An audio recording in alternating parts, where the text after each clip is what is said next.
Yeah, hello. This is Dr. Jerry Cuomo. I'm here with Troy's case, and we're going to go ahead and trace out his veneer sequence and his temporaries right now. These are put in with an A1 flowable cement, and these are the temporaries. I'm going to place now articulating paper. We're going to trace through his bite. Bite down on your back teeth. Slide all the way right, all the way over here. Keep going. Perfect. Okay.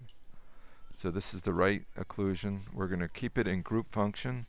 So he's coming right off the cuspid, and we were a little bit steep on this side, and he popped off his temporaries on number 5 and 6. So now close again, Troy. Slide all the way to your left. Keep going. Okay, open. And we slid over, and we found that, again, he's also in group function on the left, and he's picking up critical areas on the left lateral incisor here, so we hollowed that out.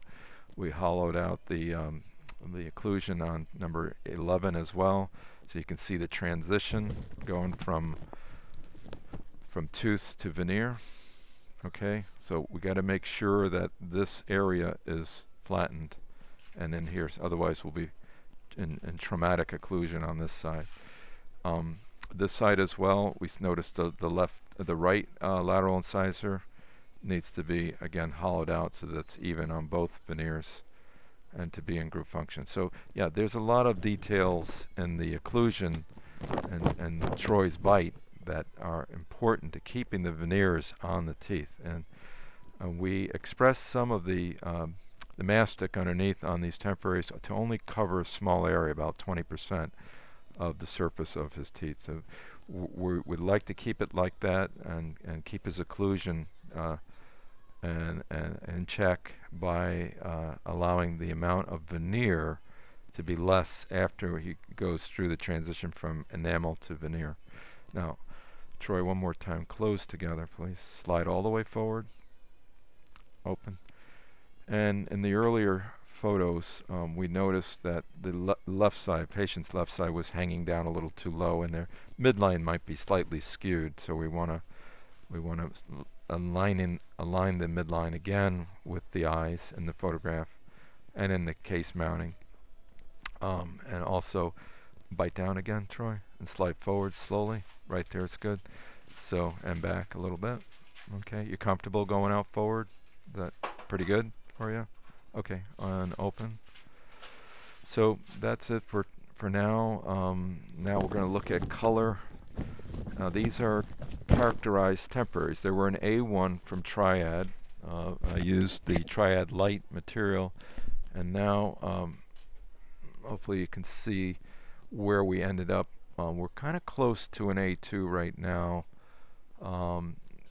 Troy's bleaching his lower teeth from a tetracycline staining condition, so he's down about a D3 on the lower now, so he's come up a little bit. He's actually come up a lot from being down around a C3, C4, so he's come up to about a D3, and then we're looking to make that even better. Now the necks of the lower anteriors are difficult to lighten because the enamel is much thinner there, but Troy his lower lip doesn't go past the lower edges of his incisors, so the gingival area is the boundary, so to speak. So our goal is to get up about an A1. Let me see if I can get that for us.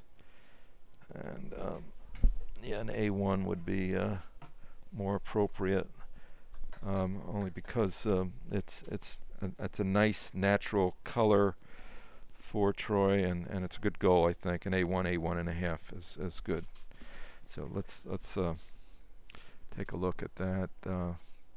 So A1 definitely shows some more lightness to Troy's case. So let's show you now an A2, and A2 is about where we are right now. So we did have to characterize him.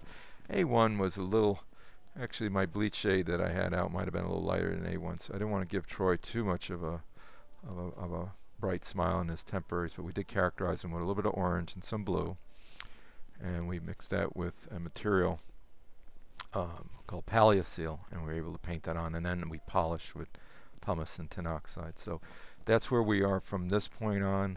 I did adjust the line and plane of his bite, and we just need to make the vertical midline correction. And once we do that, we're in good shape. Dr. Jerry Cuomo here, and a Troy's case on a 8-unit veneers, and we'll pick this up next video.